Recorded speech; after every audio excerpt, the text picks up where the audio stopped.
Hey everyone, this is Shivani and welcome back on my YouTube channel commerce queen. So आज से हम start करने वाले हैं रिवीजन सीरीज, जिसमें हम कोशिश करेंगे कि एग्जामिनेशन पॉइंट ऑफ व्यू से जितने भी इंपॉर्टेंट टॉपिक सीबीएसई के अंदर बन सकते हैं वो हम प्रिसाइज मैनर में आपको अच्छे से कंप्लीट करा दें और आपकी एग्जामिनेशन पॉइंट ऑफ व्यू से अच्छे से तैयारी हो जाए।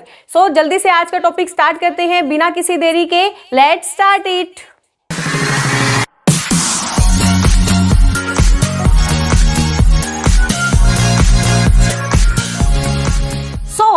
What is national income? Total of factor income earned by normal residents of a country during an accounting year. एक अकाउंटिंग ईयर के अंदर जितने भी resident of India total income का पार्ट जनरेट करते हैं उसको हम काउंट करते हैं नेशनल इनकम। यहाँ पर आपको एक वर्ड दिखाई दे रहा है, फैक्टर इनकम। फैक्टर इनकम जो वर्ड है उसके लिए हमें पहले फैक्टर पेमेंट, फैक्टर इनकम और जो फैक्टर सर्विसेज है उसके बारे में सीखना पड़ेगा। ठीक है, सो समझते हैं। Factor services and factor payments. अब देखो, we have 4 factor services. Number 1 is land, second one is labor, third one is capital and fourth one is entrepreneurship। ठीक है, अब देखो, अब आप सबको इतना पता चल गया कि we have 4 factor of in services, we have 4 factor of services। ठीक है, सर्विसेज के हमारे पास कितने फैक्टर्स होते हैं? 4, land, labour, capital and entrepreneurship. अब देखो, इन सर्विसेज के बदले में जो पेमेंट्स की जाती हैं उनको हम बोलते हैं फैक्टर पेमेंट। अब देखो, सबसे पहले हमें ये सीखना पड़ेगा कि कौन सी सर्विस के बदले में किस चीज की पेमेंट है वो की जाती है। ठीक है, लैंड के बदले में हमें पे करना होता है रेंट। फॉर एग्जाम्पल, आपने अपनी जो लैंड है वो किसी को रेंट पर दी तो वो मंथली आपको रेंट पे करेगा ना उसके लिए। ठीक है, तो लैंड के बदले में हमें क्या मिलता है? रेंट मिलता है। लेबर के बदले में हमें मिलते हैं वेजेस या फिर सैलरीज। ठीक है, अगर वो लेबर पर्पज से हो तो वेजेस पे होंगे और अगर वो मैनेजमेंट पर्पज से हो तो सैलरीज है वो पे की जाती हैं। कैपिटल के बदले में पे किया जाता है इंटरेस्ट। ठीक है, लाइक आपने किसी अपने फ्रेंड को कुछ पैसे उधार दिए तो वो क्या करेगा? क्या वो उन पैसों को अपने घर में रखेगा? नहीं, उसको मार्केट में इन्वेस्ट करेगा या उसको यूज करके कहीं से इनकम का जनरेशन है वो करेगा। सो इनकम जनरेट करने के बदले में उसने आपका पैसा यूज किया तो वो क्या करेगा? आपको उसके बदले में इंटरेस्ट की पेमेंट करेगा। तो वो आ जाती है हमारी फैक्टर पेमेंट्स के अंदर। And last one is the entrepreneurship. Entrepreneurship के बदले में हमें पे होता है प्रॉफिट। अब देखो, house hold sector, house hold जो हमारा सेक्टर होता है वो क्या करता है? इन सारी फैक्टर सर्विसेज को प्रोवाइड करता है। किसको? प्रोड्यूसर सेक्टर को। प्रोड्यूसर सेक्टर को। उसके बदले में प्रोड्यूसर सेक्टर क्या करता है? पेमेंट देता है हमारे हाउस होल्ड सेक्टर को। यानी यहां से हाउस होल्ड सेक्टर क्या करेंगे? इन चारों चीजों को सर्विसेज एज अ सर्विसेज इनको प्रोवाइड करेंगे। किसको? प्रोड्यूसर सेक्टर को। बदले में प्रोड्यूसर सेक्टर क्या करेगा? ये सारी चीजें प्रोवाइड करेगा एज एन पेमेंट। ठीक है, यहां तक कॉन्सेप्ट अच्छे से समझ में आया? ठीक है, I repeat, what is national income? Total of factor income earn by the एक अकाउंटिंग ईयर के अंदर जितने भी हमारे रेजिडेंट ऑफ इंडिया हैं, यानी जो सच में भारत के निवासी हैं, वो जितना भी इनकम का पार्ट है वो जनरेट करते हैं वो हमारा आता है नेशनल इनकम के अंदर। अब नेशनल इनकम के पॉइंट में सबसे पहले ये इंपॉर्टेंट चीजें हमें समझनी जरूरी हैं, factor services and factor payment. Factor services हैं वो रिलेटेड होती हैं हाउस होल्ड सेक्टर से। हाउस होल्ड सेक्टर यानी हम और आप जैसे लोग क्या करते हैं? अपनी सारी सर्विसेज हैं वो किसको प्रोवाइड करते हैं? प्रोड्यूसर सेक्टर को।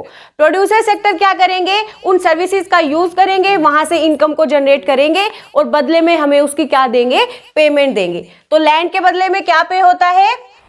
रेंट। लेबर के बदले में वेजेस एंड सैलरीज। अब ये चीजें ध्यान रखनी है, अगर लेबर हो तो वेजेस आएंगे, अगर वो as an management point of view हो तो वहां पर सैलरीज पे होंगी। कैपिटल के बदले में दिया जाता है इंटरेस्ट और एंटरप्रेन्योरशिप के बदले में दिया जाता है प्रॉफिट। ठीक है, सो आगे सारा फंडा समझते हैं, what is GDP, what is NNP and all about. Okay guys, come to the next point, that is GDP at MP. ठीक है, so what is GDP? Gross domestic product. GDP basically क्या है? GDP refers to the sum of all goods and services producing in our economy in an accounting year. It means एक accounting year में जितनी भी goods and services का production हमारी economy के अंदर हुआ, उसके टोटल को, उसके सम को हम बोलते हैं जीडीपी, ग्रॉस डोमेस्टिक प्रोडक्ट। अब देखो, बहुत सारे बच्चों को हमेशा कंफ्यूजन होती है मैम, एक होते हैं हमारे पास जीडीपी एट एमपी एंड एक होते हैं जीडीपी एट एफसी। ये है GDP at MP market price, और ये है GDP at FC factor cost. देखो, एमपी का मतलब होता है market price, it means generally जो भी मार्केट प्राइस है हमारा वो, यानी इसके अंदर हमारे टैक्सेस हैं, जितने भी फैक्टर ऑफ प्रोडक्शन है, सारे जो खर्चे हैं वो इंक्लूड हैं, हमारा जो प्रॉफिट का मार्जिन है वो भी इसके अंदर इंक्लूड है। फॉर एग्जाम्पल, कोई भी गुड्स एंड सर्विसेज को बनाने में अगर मुझे 50 रुपए का अगर एक्सपेंसेस आए, अब क्या मैं उसे मार्केट में 50 रुपए में ही सेल करूंगी? नहीं, उसमें हम अपने प्रॉफिट मार्जिन को भी ऐड करेंगे। ठीक है, तो यहाँ पर प्रॉफिट मार्जिन हमारा जितना भी बनता है और भी अदर एक्सपेंसेस जितने हमारे बनते हैं, हम टोटल करके उतने पे क्या करेंगे, उसको सेल करेंगे मार्केट के अंदर। तो वो होता है हमारा basically market price. It means इसके अंदर जितने भी हमारे टैक्सेस हैं या और भी मिसलेनियस एक्सपेंसेस हैं वो एड अप होते हैं। ठीक है, और फैक्टर कॉस्ट है वो रिलेटेड होती है हमारी फैक्टर ऑफ प्रोडक्शन।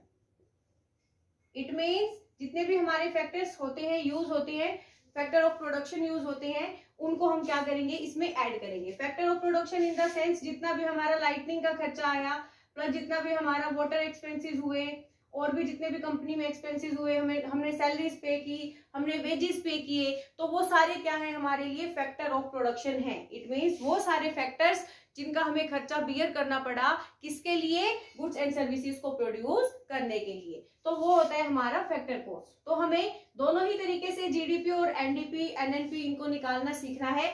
अब वो बेसिकली हमसे एग्जाम में मार्केट प्राइस वाली जीडीपी, एनडीपी या एनएनपी पूछ सकता है, या फिर वो फैक्टर कॉस्ट वाली भी पूछ सकता है। तो स्टार्ट करते हैं। जीडीपी मैंने आप सबको बता दिया क्या होता है, sum of all goods and services producing in our economy in an accounting year. ठीक है, तो ये हो गया जीडीपी। बेसिकली जितनी भी गुड्स एंड सर्विसेज है उनका टोटल कर दो, हमारा आ जाएगा जीडीपी एट एमपी। अब देखो, यहाँ पर बच्चों को कंफ्यूजन होती है, मैम ग्रोस है तो उसको हम नेट में कैसे चेंज करें।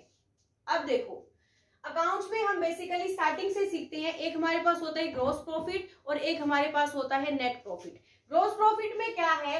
ग्रॉस प्रॉफिट में अभी डेप्रिसिएशन है वो ऐड है।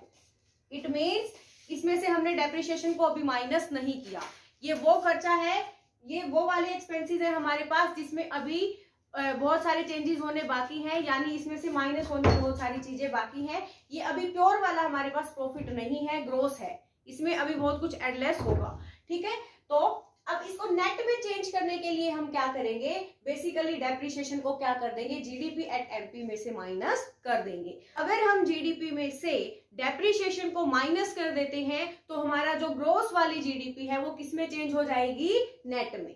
ठीक है, सो बेसिकली हमें अगर ग्रोस से नेट पर आना है तो डेप्रिसिएशन को क्या कर देंगे, माइनस। डेप्रिसिएशन को हमने जीडीपी में से माइनस कर दिया। यहां तक टॉपिक समझ आया।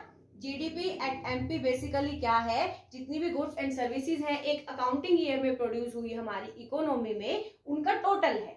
ठीक है, जीडीपी आ गया हमारे पास। अब आना है हमें ग्रोस से नेट पर। ग्रोस से नेट पे हमेशा आने के लिए क्या करेंगे, सारे एक्सपेंसेस को माइनस कर देंगे। इट मींस डेप्रिसिएशन को बाहर निकाल दो। डेप्रिसिएशन जैसे ही बाहर निकल गया हमारे पास ग्रोस वाली वैल्यू चेंज होकर किस में आ जाएगी, नेट में।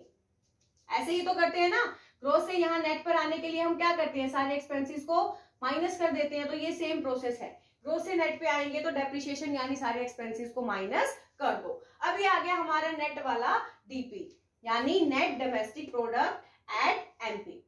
ये दोनों कॉन्सेप्ट आ गए समझ। अब आ जाओ G and P at MP, gross national product at MP.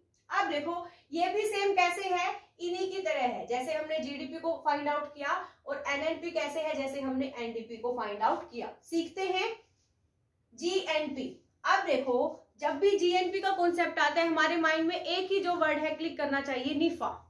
ठीक है, नेफा का मतलब होता है net factor income from abroad. जितनी भी हमारी कंट्री को इनकम होती है अब्रोड से। अब देखो, बहुत सारे इंडियन क्या है, वो फॉरेन कंट्रीज में रहते हैं, वहां रहकर काम करते हैं, इनकम जनरेट करते हैं, और वो वाली इनकम के पार्ट को अपनी फैमिली यानी इंडिया के पास भेजते हैं। ऑब्वियस सी बात है, आप में से भी आपके कजन ब्रदर सिस्टर बहुत सारे जो बच्चे हैं वो बाहर गए होंगे, तो वो बेसिकली क्या करते हैं, वहां इनकम जनरेट करते हैं और उस सेविंग्स को क्या करते हैं, अपनी फैमिली के पास खर्चे के रूप में भेजते हैं।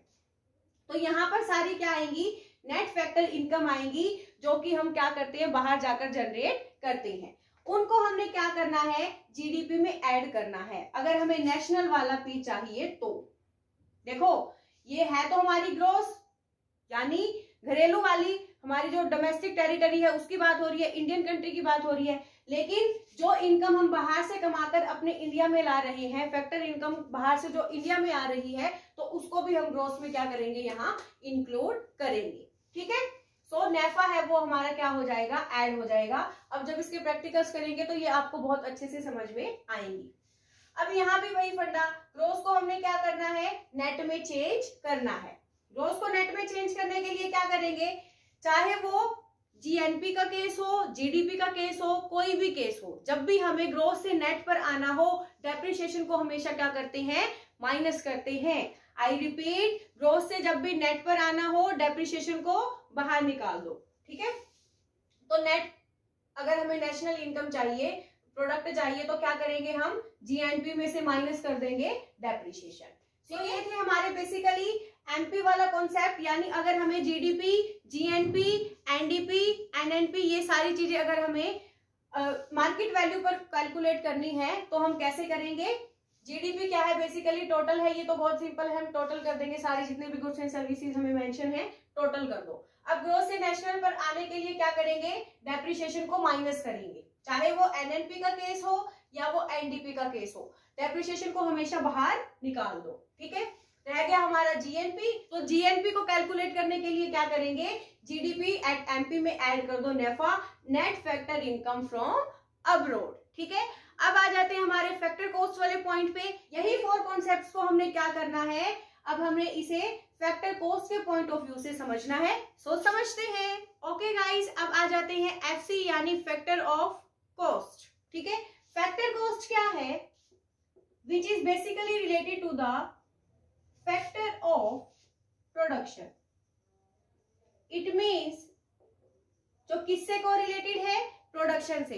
प्रोडक्शन करने के लिए जितने भी हमारे फैक्टर्स का एक्सपेंसेस हमें आते हैं, जितने भी फैक्टर्स का हम यूज करते हैं, उसको हम बोलते हैं फैक्टर कॉस्ट। यानी वो कॉस्ट कौन से वाली कॉस्ट होती है, फैक्टर कॉस्ट। अब हमें कैलकुलेट करना है GDP, NDP, GNP and NNP को अकॉर्डिंग टू फैक्टर कॉस्ट। ठीक है, हल्का फुल्का सा चेंजेस है, जिन बच्चों को स्टार्टिंग के मार्केट प्राइस वाले 4 फॉर्मूले समझ में आ गए, ये उनसे ही कोरिलेटेड है, सेम एज इट इज है। तो हल्का हल्का हमें थोड़ा सा चेंजेस इनके अंदर करना है, कोई हार्ड एंड फास्ट रूल नहीं है। आप धीरे धीरे प्रैक्टिस करेंगे तो सीख जाएंगे। नेक्स्ट जो वीडियो का पार्ट आएगा उसमें हम इसके जो न्यूमेरिकल्स हैं उनको भी सीखेंगे। ठीक है, तो आपके लिए चीजें आसान हो जाएंगी। चलो सीखते हैं जीडीपी एट एफसी यानी gross domestic product at factor cost. यानी फैक्टर कॉस्ट वाली जीडीपी अगर हमें वो निकालने को कहे तो कैसे निकालेंगे। देखो, हमारे पास गिवन होगी जीडीपी एट एमपी, यानी मार्केट प्राइस वाली जीडीपी वो हमें सब में देगा, तो हमें क्या करना है, वो वैल्यू को पुट करना है, माइनस कर देने हैं सारे इनडायरेक्ट टैक्सेस, प्लस कर देनी है सारी सब्सिडीज। क्योंकि देखो टैक्सेस हमारे पास से जाएंगे तो उसको माइनस करेंगे, ऑब्वियस सी बात है, और सब्सिडीज गवर्नमेंट से हमें मिलेंगी तो हम उसको क्या करेंगे, अपने अकाउंट्स में एड अप करेंगे। ठीक है, जिसको हम बेसिकली क्या बोलते हैं, नेट इनडायरेक्ट टैक्सेस। आप यहां पर GDP at MP minus net indirect taxes भी कर सकते हो, या फिर GDP MP minus indirect taxes plus subsidies भी कर सकते हो। यानी जीडीपी एट फैक्टर कॉस्ट क्या है, हमने क्या करना है, जीडीपी एट एमपी जो भी वैल्यू हमें गिवन है वो वैल्यू को पुट करना है, माइनस कर देनी है इनडायरेक्ट टैक्सेस, प्लस कर देनी है हमारी जितनी भी सब्सिडीज हैं वो। ठीक है, तो हमारे पास क्या आ जाएगा, जीडीपी एट फैक्टर कॉस्ट आ जाएगा। ओके, नेक्स्ट हमारा कॉन्सेप्ट है NDP at FC, net domestic product. अब देखो वही वाला सेम फंडा, जब भी हमें ग्रोस से नेट पर आना हो, चाहे वो एमपी का केस हो या फिर वो एफसी का केस हो, जब भी हम ग्रोस से नेट पर आते हैं डेप्रिसिएशन को क्या करते हैं, हमेशा माइनस करते हैं। तो जीडीपी हमारे पास फैक्टर कॉस्ट वाली है तो उसमें से क्या कर देंगे, डेप्रिसिएशन के अमाउंट को लेस कर देंगे, हमारे पास आ जाएगा NDP at factor cost. Very simple. ठीक है, ओके। नेक्स्ट पॉइंट है जीएनपी, ग्रॉस नेशनल प्रोडक्ट। अब हमें निकालना है नेशनल वाला प्रोडक्ट एट एफसी यानी फैक्टर कॉस्ट। फैक्टर कॉस्ट वाला हमें जीएनपी चाहिए। उसके लिए फिर क्या करेंगे, लास्ट में भी हमने क्या किया था, जब हमें जी यानी ग्रोस वाला जो कॉन्सेप्ट था वो चाहिए था तो क्या किया था, हमने नेफो को ऐड किया था। सेम एज इट इज हमने फैक्टर कॉस्ट में भी करना है, GDP at FC. Factor cost वाली जो जीडीपी हमारे पास है उसमें हम क्या करेंगे, net factor income from abroad. Abroad से जितने भी हमें इनकम होनी है, फॉरेनर्स से हमें जितनी भी इनकम होनी है फॉरेन कंट्रीज से, उसको क्या करेंगे, एडअप कर देंगे, तो हमारे पास आ जाएगा GNP at factor cost. 8 point है NNP, net national product at factor cost. अब देखो इसके लिए क्या करना है, ये फिर वही वाला कॉन्सेप्ट है, हमें ग्रोस से कहाँ आना है, नेट पे। तो क्या करेंगे, जीएनपी एट फैक्टर कॉस्ट तो हमारे पास पहले से है ही, तो उसमें से क्या कर देंगे, डेप्रिसिएशन को माइनस कर देंगे। यानी आपने दोनों ही केसेस में क्या करना है, जीडी पर फोकस करना है बेसिकली, चाहे वो हमारे पास एमपी का केस हो या फिर वो हमारे पास एफसी का केस हो। अगर आपको यहाँ से जी वाला कॉन्सेप्ट समझ में आ गया तो एन में चेंज करना बहुत सिंपल है। बेसिकली डेप्रिसिएशन को माइनस ही तो करना है। ठीक है, यहाँ भी सेम प्रोसेस है। अगर आपको एन वाला फंडा जी वाला समझ आ गया तो एन में उसको कन्वर्ट करना बहुत ही इजी है। तो ये थे बेसिकली हमारे फैक्टर कॉस्ट और मार्केट प्राइस वाले केसेस कि हम कौन कौन से फॉर्मूले से कैलकुलेट कर सकते हैं। अब ये प्रैक्टिकल सम्स में सीखेंगे कि वो कैसे कैसे आपको सम्स है वो कैसे कैसे टर्म्स देगा और हमें कैसे कंसीडर करके उनको अपने अकाउंट्स में मेंशन करना है। ठीक है, सो आई होप आपको यहाँ तक टॉपिक बहुत अच्छे से समझ में आ गया होगा। नेक्स्ट जो वीडियो आएगी उसमें हम यहाँ से जितने भी प्रैक्टिकल सम बन सकते हैं वो करेंगे। ओके गाइज, ये था हमारा एमपी और एफसी के कुछ केसेस जिसमें हमने फॉर्मूलेज को बहुत अच्छे से है वो ट्राई किया। अब आपने क्या करना है, आपका होमवर्क क्या रहेगा, आपने बेसिकली जितने भी 8 फॉर्मूलाज हमारे बेसिक फॉर्मूलाज हैं उनको राइट करके देखना है ताकि आपकी यहाँ से थोड़ी प्रैक्टिस है वो बन जाए। नेक्स्ट वीडियो में हम करेंगे methods of calculation of national income. मिलते हैं नेक्स्ट वीडियो में एक और नए टॉपिक के साथ। तब तक के लिए like, subscribe, comment and share. Stay fit and healthy. Thank you, have a nice day.